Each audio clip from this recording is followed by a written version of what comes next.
Hello friends, welcome back again. हम संस्कृत शिक्षा विभाग की शिक्षक भर्ती लेवल 1 हेतु विज्ञान के सिलेबस को कवर कर रहे हैं, जिसमें अपना पहला टॉपिक अम्ल, क्षारक और लवण वाला चल रहा है।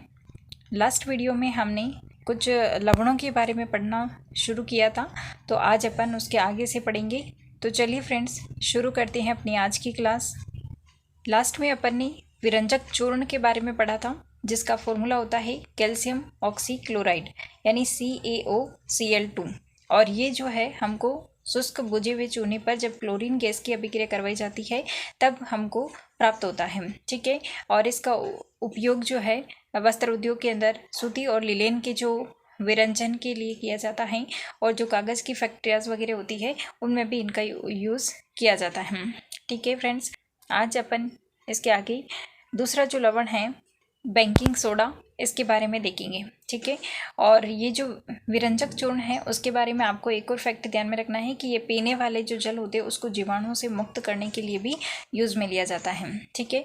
अपन देखते हैं बेकिंग सोडे के बारे में। देखिए, बेकिंग सोडा जो होती है इसका फॉर्मूला होता है सोडियम हाइड्रोजन कार्बोनेट यानी NaHCO3, सोडियम हाइड्रोजन कार्बोनेट। ये कैसे बनता है? ये बनता है जब हम NaCl की अभिक्रिया H2O के साथ में, CO2 के साथ में और अमोनिया के साथ में, इनके साथ में करवाई जाती है, तब इससे बनता है अमोनियम क्लोराइड और साथ में ये हमको सोडियम हाइड्रोजन कार्बोनेट प्राप्त होता है। ठीक है।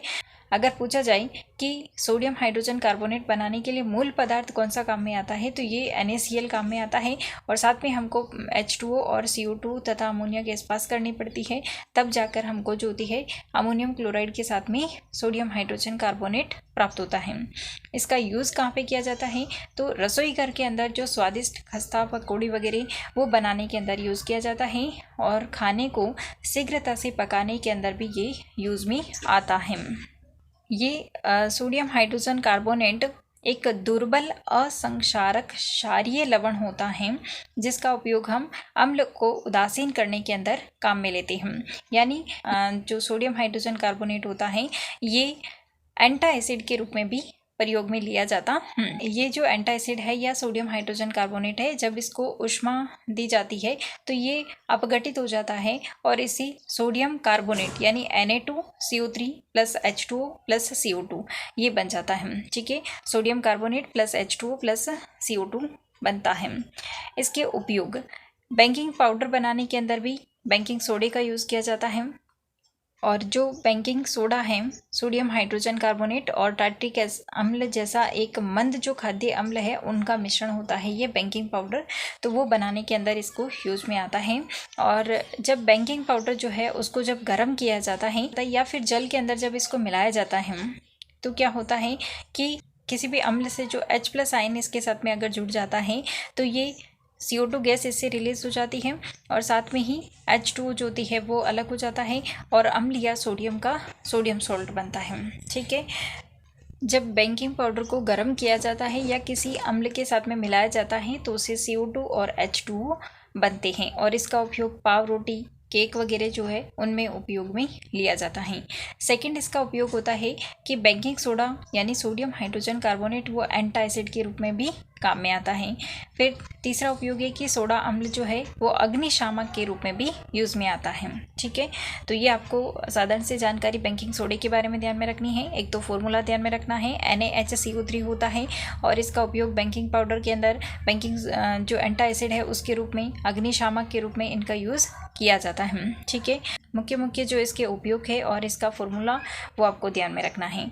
नेक्स्ट अपना लवण है धोने का सोडा।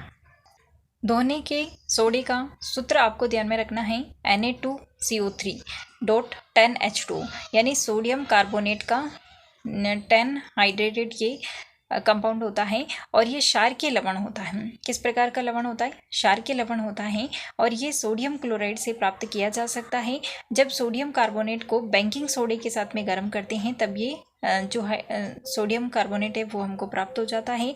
और सोडियम कार्बोनेट का पुनः क्रिस्टलीकरण करने से धोने का सोडा हमको प्राप्त हो जाता है। ठीक है, तो इसका उपयोग भी ध्यान में रखने हैं कि कांच, साबुन और जो कागज उद्योग वगैरह होते हैं उसके अंदर ये काम में आता है। बोरेक्स जैसे जो सोडियम यौगिक होते हैं उसके उत्पादन में भी काम में आता है। घरों की साफ सफाई करने के अंदर, जल की कठोरता वगैरह हटाने के अंदर इसका यूज़ किया जाता है। तो ये सामान्य से जानकारी आपको ध्यान में रखनी है। फॉर्मूला Na2CO3.10H2O, और ये क्षारीय लवण होता है, सोडियम क्लोराइड से अभिक्रिया के द्वारा प्राप्त होता है। बेकिंग सोडे को गर्म करने पर भी प्राप्त होता है। क्रिस्टलीकरण से धोने का सोडा प्राप्त हो जाता है।